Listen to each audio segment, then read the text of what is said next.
Assalamu alaikum everyone. My name is Mahi Islam Kelvin, senior trainer, Microsoft Office Application course.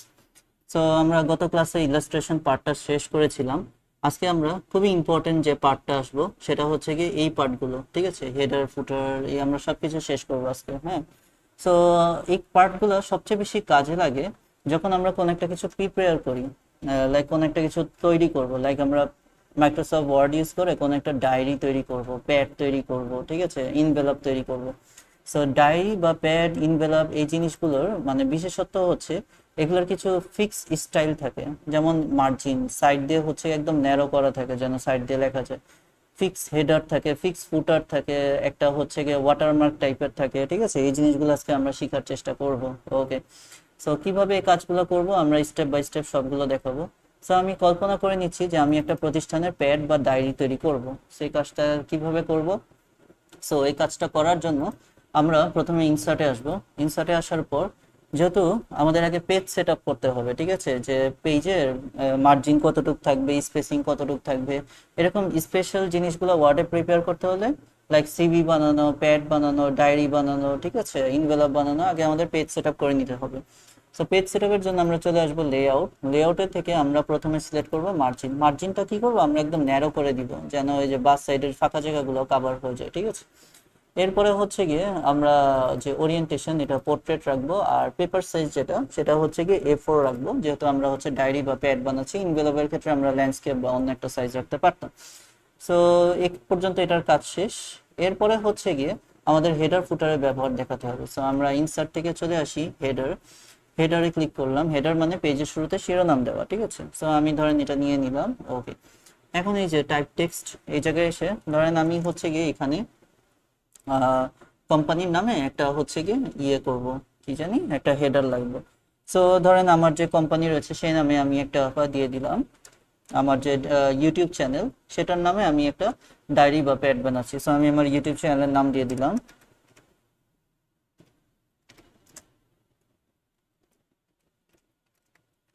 মাহিস digital frontier. ওকে, তারপরে inter দিয়ে নিচে নামলাম।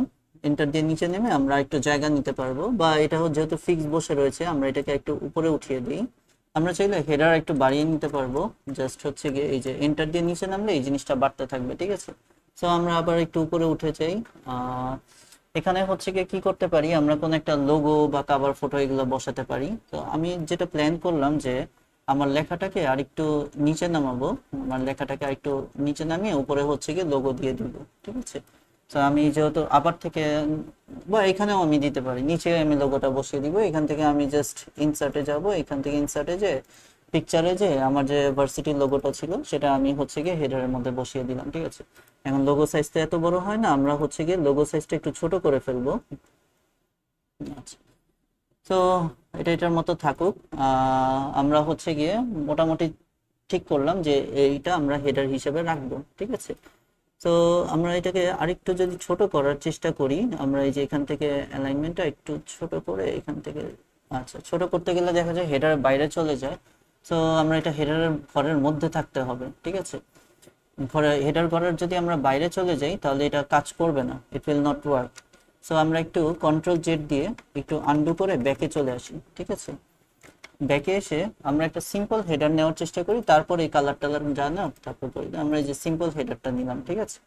এইখানে আমরা প্রথমেই এন্টার ধরে জায়গা করে নিব, ঠিক আছে, যেন আমাদের লিখতে সুবিধা হয়। ওকে, তারপরে আমরা উপরে চলে আসব। উপরে এসে আমরা প্রথমে হচ্ছে কি আমাদের যে লোগো বা ছবিটা যেটা আছে সেটা বসিয়ে ফেলবো, ঠিক আছে। তো আমরা হচ্ছে গিয়ে এই এখান থেকে ইনসার্টের থেকে আমরা হচ্ছে পিকচারে যাব। পিকচারে যাওয়ার পর আমাদের যে লোগোটা সেটা হচ্ছে বসিয়ে ফেললাম। ওকে, এন্ড লোগোটা হচ্ছে গিয়ে একদম ছোট লোগো সাইজের মতো করে নিয়ে আসবো। এবং আমরা যেটা শিখেছিলাম ফরম্যাট থেকে র্যাপ টেক্সট করে এটা হচ্ছে স্কোয়ার করে ফেলবো, আর এটার পজিশন চেষ্টা করব একটু মিডল বরাবর রাখার, ঠিক আছে। তাহলে হেডারটা এখন হচ্ছে গিয়ে হেডারের ভিতর আমাকে আনতে হবে জিনিসটা। ওকে, ফাইন। এখন হচ্ছে গিয়ে আমি এটার নিচে টাইপ করতে পারবো। সো আমি এখানে লিখে দিই আমার প্রতিষ্ঠানের নাম যেটা। তার আগে আমার এত বড় ঘরের দরকার নেই। সো আমি একটু ব্যাক স্পেসে এসে একটু ঘরগুলা কমিয়ে নিই, ঠিক আছে, বেশি ছোট হয়ে গেল। ওকে, এরপরে আমরা কন্ট্রোল দিয়ে অ্যালাইনমেন্টটা মিডল করে ফেলি। এখন হচ্ছে গিয়ে আমি আমার কোম্পানির নাম বা চ্যানেলের ইউটিউব চ্যানেলের নাম যেটা আছে সেটা লিখে ফেলি। ওকে,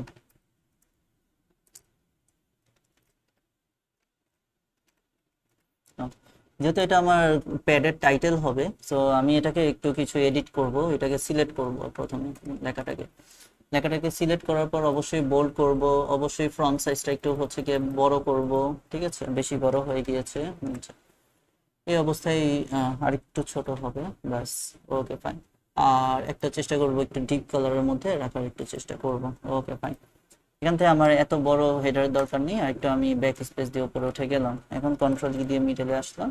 তো এখানে আমি মূলত কি শিখাচ্ছি সেই জিনিসটাই আমি এখানে লিখে দিব। ছবিটাকে আরেকটু ভিতরে নিয়ে আসতে হবে, হেডারের মাঝখানে থাকবে, ঠিক আছে। তো এটাকে আমরা ইন্টার ধরে একটু নিচে নামাই। ওকে, ছবিটাকে আরেকটু উপরে উঠাই। ওকে ফাইন, বসে গিয়েছে। এখন হচ্ছে কন্ট্রোল ই দিয়ে চলে আসি, এখানে আমি মূলত কি শিখাচ্ছি, basic computer office application course. Okay fine. এই হচ্ছে কি আমার সাবটাইটেল, যেটাকে আমি হেডার হিসাবে, হেডারের সাবটাইটেল হিসাবে রাখলাম। এটাকেও সিলেক্ট করে আমি একটু বোল্ড করে দিব, ঠিক আছে, এবং এটারও হচ্ছে কি মোটামুটি চেষ্টা করব একটা ডিপ কালার বা এরকম কিছু একটা রাখলাম, ঠিক আছে। তো হচ্ছে গিয়ে আমরা একটু ব্যাক স্পেস দিয়ে আরেকটু উপরে উঠে যাই, হ্যাঁ বাস। এখন হচ্ছে গিয়ে লেখাটাকে কন্ট্রোল ই দিয়ে মিডলে নিয়ে আসি। ওকে, এখন হচ্ছে গিয়ে যেহেতু সাব হেডিংটা ছোট হয়ে গিয়েছে, আমরা সাব হেডিংটার ফ্রন্ট সাইজটা একটু বড় করে দিই, তাহলে দেখতে সুন্দর লাগবে। Okay fine. তাহলে মোটামুটি আমার হেডার বানানোর কাজ শেষ। এখন আমি জাস্ট কি করতে পারি, এই যে ফাঁকা জায়গাটা আসে এখানে মাউসের লেফট ক্লিক, ডাবল ক্লিক, এই ফাঁকা জায়গাটা এসে মাউসের লেফট ডাবল ক্লিক করব, তাহলেই হচ্ছে এটা আমার হেডার হিসাবে বসে গেল। এখন এটার প্রমাণ কি, এই যে আমি যখন প্রত্যেক পেজের শুরুতে আসব, এই যে দেখেন, আমি যদি একদম পেজ আপ দ্রুত জাম্প করে উপরে উঠে যাই, okay, এই যে আমার একদম, এটা ছিল আমার কাভার পেজ, এই যে আমার 2 নাম্বার পেজ, এই যে 2 নাম্বার পেজের আমি যদি একদম ছোট করে ফেলি, ঠিক আছে, একদম ছোট করে ভাগ করি, এই যে, তো আমার প্রত্যেক পেজের শুরুতেই যে হেডারটা বসে গেল, Mahis digital frontier basic computer office course. আর হচ্ছে আমি যত নিচে নামবো আমার এই লোগো থাকবে, আমার এই হেডার থাকতে থাকবে, ঠিক আছে। তো আমি একদম শেষে চলে আসি, একটা ফাঁকা পেজে চলে আসি, যেমন এটা। সো আমার ডায়েরির হেডার রেডি। ডায়েরির জন্য আমি একটা ফুটার তৈরি করব, যেখানে আমার মোবাইল নাম্বার, ইমেল অ্যাড্রেস দেওয়া থাকবে। সো আমি হচ্ছে গিয়ে এই যে ফুটার অংশে ক্লিক করলাম, আমি হচ্ছে গিয়ে একটাও নিতে পারি বা তিনটা এভাবেও নিতে পারি। সো আমি তিনটা নিলাম, তাহলে তিনটা পারপাস একসাথে ফিল আপ হবে, ঠিক আছে। এটা করার আগে আমি আগে পেজ নাম্বার দেখিয়ে নিই। যদি আপনারা চান যে এই ফুটারে এটা না ইউজ করে শুধু পেজ নাম্বার ইউজ করবেন, তাহলে হচ্ছে কি আপনারা এখান থেকে পেজ নাম্বার দিতে পারবেন। পেজ নাম্বার দেওয়ার পর বটম পেজের নিচে যাবেন, পেজের নিচে যে এটা হচ্ছে কি সেন্টার করে ফেলবেন, তাহলে হচ্ছে প্রত্যেক পেজের মাঝখানে আপনার পেজ নাম্বার বসে যাবে। ক্লোজ করে দিবেন, তাহলে এটা ফুটার হিসেবে আপনার কি থাকবে, জাস্ট হচ্ছে কি পেজ নাম্বারটা থাকবে, ঠিক আছে। এই যে আমি যখন প্রত্যেক পেজের নিচে আসি, এই যে পেজ 2, এই যে পেজ 3। এখন যদি আপনি চান ফুটার হিসাবে পেজ নাম্বার না লিখে তিনটা জিনিস অ্যাড করবেন, মোবাইল নাম্বার থাকবে, ইমেল অ্যাড্রেস থাকবে, পেজ নাম্বার থাকবে, তখন আপনি কি করবেন, শুধু পেজ নাম্বার না দিয়ে ফুটারে এসে যে 3 হেডিং ওয়ালা একটা নিয়ে নেবেন, তাহলেই হচ্ছে তিনটা জিনিস অ্যাড করতে পারবেন। যেমন এখানে প্রথমে আমি দিয়ে দিলাম হচ্ছে গিয়ে মোবাইল, মোবাইল নাম্বার। তারপরে এখানে দিতে পারেন আপনি হচ্ছে গিয়ে ইমেল, আর এখানে আপনি দিতে পারেন হচ্ছে গিয়ে পেজ নাম্বার। ওকে, সো আমি হচ্ছে গিয়ে ফাঁকা জায়গায় এসে ডাবল ক্লিক করলাম, তাহলে হচ্ছে গিয়ে এই 3 হেডিং ওয়ালা আমার হচ্ছে গিয়ে একটা ফুটার হয়ে গেল, ঠিক আছে। তো আমি হচ্ছে গিয়ে প্রত্যেকটা পেজে এসে দেখি, প্রত্যেক পেজে এসে এই যে আমার হচ্ছে গিয়ে মোবাইল নাম্বার দেওয়ার অপশন রয়েছে, ইমেল দেওয়ার অপশন রয়েছে, পেজ নাম্বার দেওয়ার অপশন রয়েছে। ওকে, সো ডায়েরি বা প্যাডের জন্য পারফেক্টলি রেডি এটা। ওকে, আপনি যদি চান ফুটার হিসেবে কোনো একটা ভালো ফুটনোটও এখানে রেখে দিতে পারেন, লাইফ ইজ বিউটিফুল এরকম কোনো কথা প্রত্যেক পেজে রেখে দিবেন, চাইলে রেখে দিতে পারেন। ওকে, সো আমাদের ডায়েরি বা প্যাডটা আরো কমপ্লিট করার জন্য আমাদের হচ্ছে গিয়ে একটু চাই যে এখান দিয়ে একটা ওয়াটারমার্ক টাইপের জলছাপ টাইপের প্রত্যেক পেজ। সো সেটার জন্য আমরা চলে আসবো ডিজাইন, ডিজাইনের থেকে এই যে ওয়াটারমার্ক দেওয়ার অপশন রয়েছে, এখান থেকে আমরা যে কোনো আগে একটা সিলেক্ট করে নিব যে জিনিসটা কিভাবে যাবে, এরকম অ্যাঙ্গুলার ওয়েতে যাবে। তো এখন কনফিডেন্সিয়াল লেখা আসছে, আমি চাই যে আমার চ্যানেলের নামে হোক প্যাড বা ডায়েরিটা। সো সেজন্য আমরা ওয়াটারমার্ক থেকে চলে আসবো কাস্টম ওয়াটারমার্ক। কাস্টম ওয়াটারমার্কে এসে আমরা এই যে কনফিডেন্সিয়াল কথাটা যেখানে লেখা আছে সেই জায়গায় ক্লিক করে এটা কেটে আমরা আমাদের চ্যানেলের নাম যেটা সেটা লিখে দিব। Okay fine. চাইলে আমরা এটার হচ্ছে গিয়ে সাইজ সর্বোচ্চ রাখতে পারি যেন বড় হয়ে আসে এবং একটা ডিপ কালারের আন্ডারে যেন আসে। এখন আমার ওয়াটারমার্কটা যেন হালকা না হয়, গাঢ় হয়, যেন সেমি ট্রান্সপারেন্ট, এই অপশন টিক চিহ্নটা অফ করে দিব। এরপরে অ্যাপ্লাইতে ক্লিক করব। আচ্ছা, এই যে দেখেন মাইস ডিজিটাল ফ্রন্টিয়ার একটু বেশি বড় হয়ে গিয়েছে, তাহলে আমরা হচ্ছে গিয়ে আরেকটু ছোট করে আনি যেন পুরোটা কভার করে। অ্যাপ্লাইতে ক্লিক করি, মাহিস ডিজিটাল ফ্রন্টিয়ার। আচ্ছা, আমরা একটু কেটে দেখি কিরকম আসছে। আচ্ছা, আরেকটু ছোট করতে হবে, পুরো লেখাটা কভার হচ্ছে না। সো আমরা ফ্রন্ট সাইজটা 50-এ নিয়ে দেখি, অ্যাপ্লাইতে ক্লিক করে দেখি। হ্যাঁ, আই থিঙ্ক চলে আসছে মাহিস ডিজিটাল ফ্রন্টিয়ার। হচ্ছে কি উপরে যে দেখি, হ্যাঁ ফাইন চলে আসছে। সো এই হচ্ছে কি টেক্সট ওয়াটারমার্ক দেওয়া। আপনি চাইলে পিকচার ওয়াটারমার্কও দিতে পারেন, এই কাস্টম ওয়াটারমার্ক আসবেন। এগুলো সব ডিজাইন টাইপের আন্ডারে রয়েছে। এখানে পিকচার ওয়াটারমার্কে ক্লিক করে সিলেক্ট পিকচারে ক্লিক করবেন। ডাইরেক্ট অনলাইন থেকে ছবিও নিতে পারেন, বা আপনার যদি ছবি অলরেডি ডাউনলোড করাই থাকে আপনি ব্রাউজ করে নিতে পারেন। সো আমি যে লোগোর ছবিটা সেটা দিয়ে আমি ইনসার্ট করে দেখাচ্ছি। ওকে, আমি চাই লোগোটা গাঢ়ভাবে আসুক পিকচার ওয়াটারমার্কটা। সো আমি যে ওয়াশ আউট এটা অফ করে দিচ্ছি, এরপরে অ্যাপ্লাইতে ক্লিক করলাম। তাহলে আমার টেক্সট ওয়াটারমার্ক চলে যাবে, আর ওই যে আমার ভার্সিটির যে লোগোটা সেটা হচ্ছে গিয়ে প্রত্যেক পেজে পিকচার ওয়াটারমার্ক আকারে বসে গেল। এই যে সেটা জলছাপ আকারে থাকবে, প্রত্যেক পেজে থাকবে আমার লেখা, এই মার্কের উপর দিয়ে যাবে। বুঝতে পেরেছেন? তো এইভাবে হচ্ছে কি আপনারা পিকচার ওয়াটারমার্ক দিতে পারবেন। আর যদি ওয়াটারমার্ক না দিতে চান, এখান থেকে এসে আপনারা হচ্ছে কাস্টম ওয়াটারমার্কে এসে নো ওয়াটারমার্ক করে দিবেন, অ্যাপ্লাই করবেন, তাহলে হচ্ছে ওয়াটারমার্ক চলে যাবে। ওকে, পেজ কালার আপনি যদি আপনার ডায়েরি বা প্যাডটাকে কালারফুল করতে চান, তাহলে সুন্দর একটা কালারের আন্ডারে নেবেন। ঠিক আছে, আমি একটা হালকা কালার চয়েস করে দিলাম, এবার প্রত্যেকটা পেজে কালারের আন্ডারে চলে আসবে। আর যদি নো কালার করে দেন, কালার চলে যাবে। পেজ বর্ডার, এখান থেকে যদি আপনি পেজের চারদিকে বর্ডার দিতে চান, তাহলে হচ্ছে গিয়ে এরকম চারদিকে একটা বর্ডার চলে আসবে। আর যদি একটু কালারফুল ইনফর্মাল বর্ডার দিতে চান, এগুলো দিতে পারবেন। এরপরে ওকে দিয়ে দিবেন, তাহলে হচ্ছে পেজের চারদিকে এরকম বর্ডার চলে আসবে। বর্ডার ওঠানোর জন্য আবার পেজ বর্ডারে ক্লিক করে এই যে চার সাইডে যে আইকন গুলো আছে এগুলো ক্লিক করবেন, ক্লিক করে ওকে দিয়ে দিবেন, তাহলে হচ্ছে কি বর্ডার গুলো আবার উঠে যাবে। ওকে, সো এই ছিল কিভাবে আপনি একটা প্রতিষ্ঠানের জন্য পারফেক্টলি ডায়েরি বা প্যাড তৈরি করতে পারেন। আশা করি আপনার এই ক্লাসটা অনেক বেশি হেল্পফুল হবে। আরেকটু ছোট্ট জাস্ট একটা টপিক রয়ে গিয়েছে, আমি জাস্ট দেখিয়ে দিই যে আমি যে ডেট টাইম দিলাম, এই জিনিসগুলো হচ্ছে গিয়ে চাইলে এখান থেকেও দেওয়া যায়। এই যে এখানে কিছু টপিক এখানে আমি দেখিয়ে দিচ্ছি, যেমন এই যে ডেট টাইম দেওয়া রয়েছে, এটা ক্লিক করে আপনি একটা কোনো ডেটের ফরম্যাট চুজ করে আপডেট অটোমেটিক্যালি এটা দিয়ে রাখবেন, তার প্রতিদিন ডেট আপডেট হবে। পরে ওকে দিবেন, তাহলে হচ্ছে গিয়ে সেই অনুযায়ী ডেট বসে যাবে।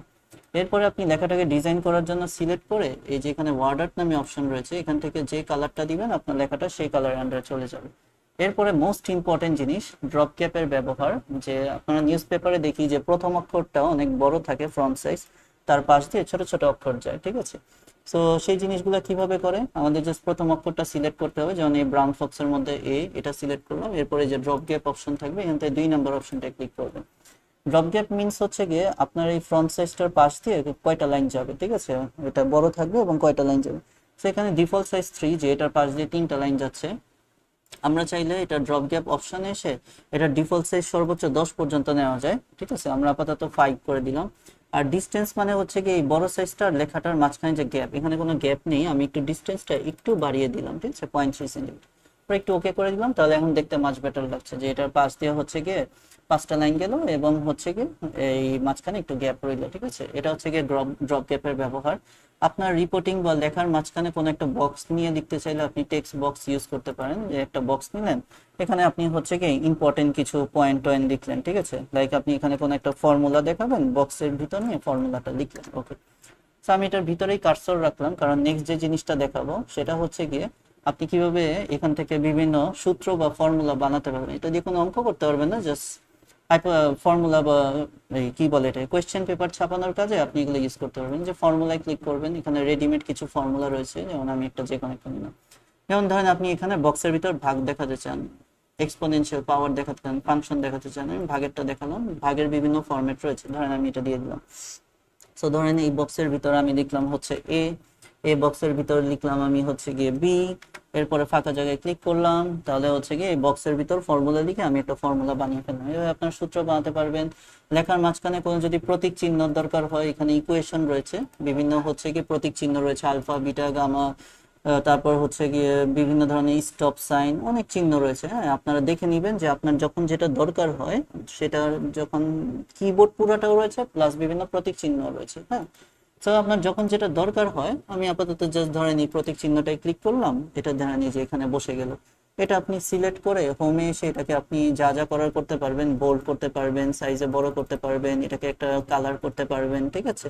তো যখন যে প্রতীক চিহ্নটা দরকার হয় আপনি খুঁজে নেবেন কোন প্রতীক চিহ্নটা দরকার, এটা এখানে ইউজ করতে পারবেন। সো আজকের ক্লাসে আমরা হচ্ছে গিয়ে মোটামুটি ইনসার্ট এবং ডিজাইন ট্যাগ এই দুইটা পুরোপুরি শেষ করে ফেললাম। আশা করি আপনাদের ফর্মাল রিপোর্ট প্রেজেন্টেশনের ক্ষেত্রে তো হেল্পফুল হবেই, প্লাস আপনারা যদি কোনো স্যাম্পল প্রিপেয়ার করেন, লাইক ডায়েরি প্রিপেয়ার করা, প্যাড প্রিপেয়ার করা, তখন এই হেডার ফুটার পেজ নাম্বারের কাজ, ওয়াটারমার্ক দেখালাম, পেজ কালার দেখালাম, বর্ডার দেখালাম, হ্যাঁ, এরকম ড্রপ গ্যাপের ব্যবহার, এই জিনিসগুলো আপনার অনেক বেশি হেল্পফুল করবে এবং আপনার রিপোর্টটাকে অনেক বেশি অ্যাট্রাকটিভ এবং অনেক বেশি ফ্রুটফুল করে তুলবে। সো আজকের ক্লাসটা এতটুকুই, থ্যাংক ইউ।